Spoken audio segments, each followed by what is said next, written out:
Hello everyone, I'm Mohammad.Taufan, and this video is part of my midterm exam for the Economic and Business Landscape Analysis course. In this presentation, I'll be analyzing informational asymmetry and its impact on electric vehicle or EV adoption in Indonesia. My analysis is drawn from various academic journals and recent market developments. And this topic is highly relevant despite Indonesia's strong commitment to energy transition and sustainability, but EV adoption isn't meeting our expectation. We will explore how this information imbalance hinders consumer and, more importantly, what solution we can implement.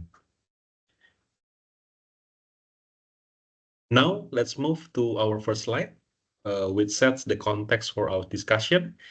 This data is particularly fresh as I gathered it from the recent launch event of the Indonesia Sustainable Mobility Outlook 2025 report, which just took place in this mid-July. This slide shows a clear paradox. Even though the title questions EV momentum, the data reveals that the people's ability to buy EVs is higher than their willingness to do so. Specifically, for electric motorcycle, the data indicate that people can afford to spend up to 12 million rupiah more than what they can currently willing to pay. This means that people can actually afford electric vehicle, but they are simply not willing to make the purchase yet. So the big question is, why is this happening? Why is there is gap between ability and willingness? And it's because there are several underlying perceptual factors among the public that have not been fully visible until now. Based on the findings from ISR, this unseen factor includes first, brand recognition. Are consumers familiar with EVs brands and do they trust them? And the second is about technology reliability. Do people truly believe in the long-term reliability and performance of the EV technology? And the third, the ultra-fast charging availability. When they switch to an EV, are they confident they can easily find charging stations, especially the fast one, when they need them for the long journey? Is there availability of this charging station? And the last one is the incentive. Are there sufficient and appealing incentives available to make the switch more attractive? And these are the critical questions that lead us directly into the core of informational asymmetry, which we will explore further in the session. So, what is informational asymmetry? Simply put, it's a situation where one party in a transaction has more or better information than the other. In the EV context, this means manufacturer or seller know more about product quality, battery durability, or actual maintenance cost than the potential buyers. This imbalance triggers two main problems: adverse selections, which happen before the purchase, and moral hazard, which emerges after the purchase. Both lead to distrust and hinder market efficiencies. Let's focus on adverse selections, a problem that arises before consumers decide to buy an EV. The first, there's significant uncertainty surrounding EV batteries. The battery is the heart of an EV and its most expensive component.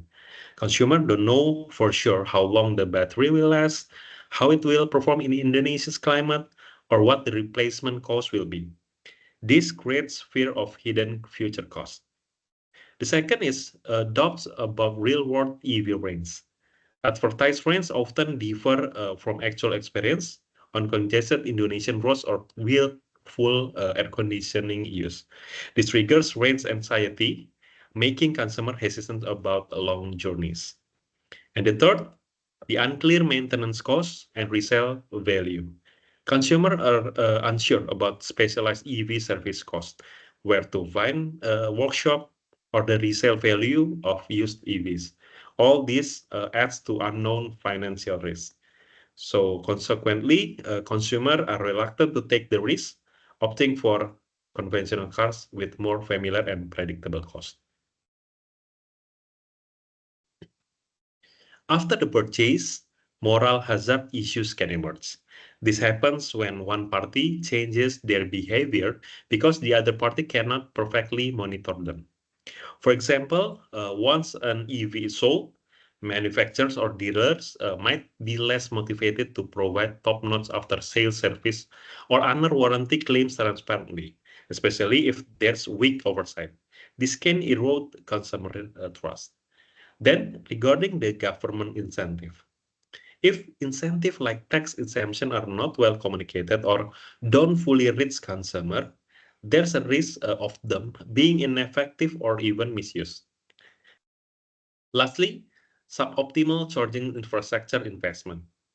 If the government or private sector builds SPKLU without accurate data on needed location or usage patterns, we could end up with underutilized or poorly maintained stations. This is a waste of resources and worsen the chicken and egg problem in EV adoption. All these factors erode trust and hinder EV market growth. Overall, this informational asymmetry distorts Indonesia's EV market and leads to a suboptimal equilibrium.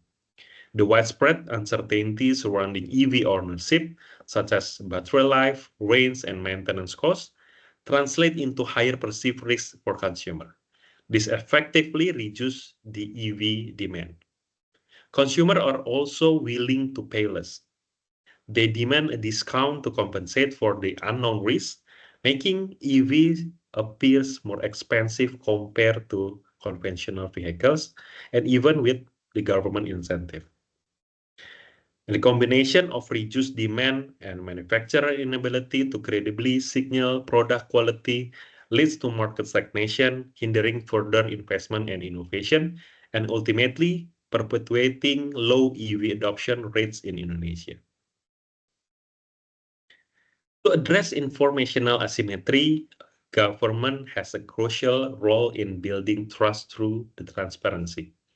The first, government must mandate standardized information and certification. This includes transparent EV battery health certification for both new and used vehicles, as well as real-world range labeling tailored to Indonesian driving conditions. This will reduce consumer uncertainty. The second, a massive and sustained public awareness and education campaign.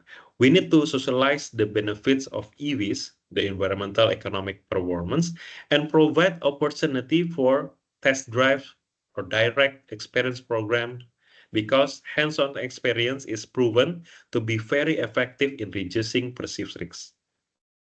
And the third, strategic and transparent charging infrastructure development.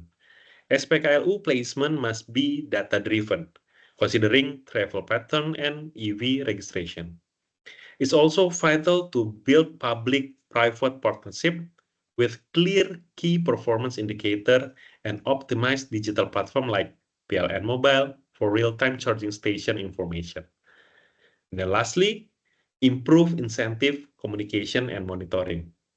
Message about incentives must be clear, consistent, and easily accessible. The government needs to regularly evaluate whether these incentives are truly effective and reaching consumer and adjust them if necessary to prevent misuse.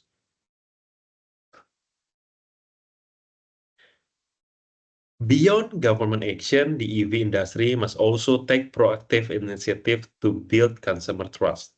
The first, proactive transparency and customer education.